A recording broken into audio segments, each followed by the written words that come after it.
चिकित्सा मंत्री प्रसादी लाल मीणा का बड़ा बयान। ओमिक्रॉन को लेकर दहशत में आने की दरकार नहीं है। ओमिक्रॉन मरीज सामान्य गति से ठीक हो रहे हैं, लेकिन बढ़ते मामले हमारी ढिलाई और गाइडलाइन पालन नहीं करने का नतीजा है। आने वाले दिनों में सख्ती के लिए तैयार रहें। 31 जनवरी तक नहीं ली वैक्सीन की डोज तो एक्शन होगा।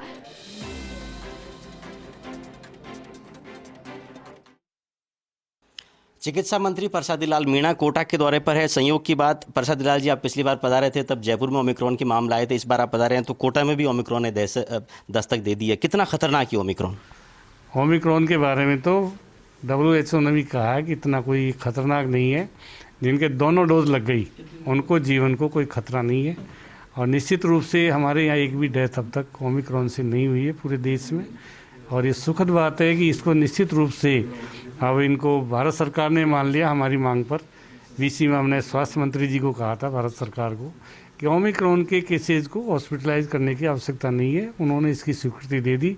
अब ओमिक्रॉन इतना खतरनाक नहीं है जितना दूसरे हमारी दूसरी लहर में थे, फर्स्ट में थे। तो निश्चित रूप से ओमिक्रॉन के बारे में जिनके 2 डोज लगी उनको जीवन का कोई खतरा नहीं। लेकिन सर, जिस तरह से कोरोना ब्लास्ट एक तरह से होता दिख रहा है, मामले जिस तरह तेजी से बढ़ रहे हैं, तो क्या बताना चाहेंगे आप राजस्थान की जनता को?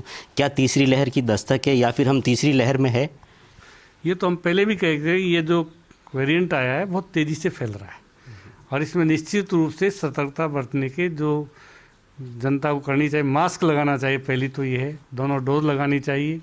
फिर निश्चित रूप से किसी को आता भी है तो खतरनाक नहीं है जीवन के लिए, सेफ है वो। इसीलिए दोनों डोज लगाने के बाद तीसरी डोज की बात माननीय मुख्यमंत्री ने इसलिए कहा था, तीसरी बूस्टर डोज भी लगनी चाहिए 18 से 60 साल से ऊपर वालों के लिए। जो भारत सरकार ने अभी 10 जनवरी से 60 साल से ऊपर वालों के लिए अभी स्वीकृति दी है।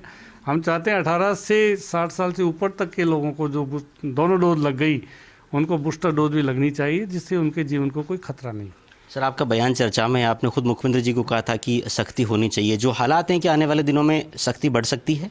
हाँ, निश्चित रूप से सख्ती बढ़ानी चाहिए। मास्क लगाने की हो, सोशल डिस्टेंस की हो, जो गाइडलाइन SOP जारी की है उनकी पालना के निर्देश हो। रात का जो 11 से 5 का कर्फ्यू है उसका भी सख्ती से पालन होना चाहिए। शादी विवाह अंतिम संस्कार में जो भी SOP जारी की है उसकी निश्चित रूप से सख्ती से पालना की जाएगी। कैमरामैन आकाशदीप सिंह के साथ भावर एस चारण, फर्स्ट इंडिया न्यूज़, कोटा।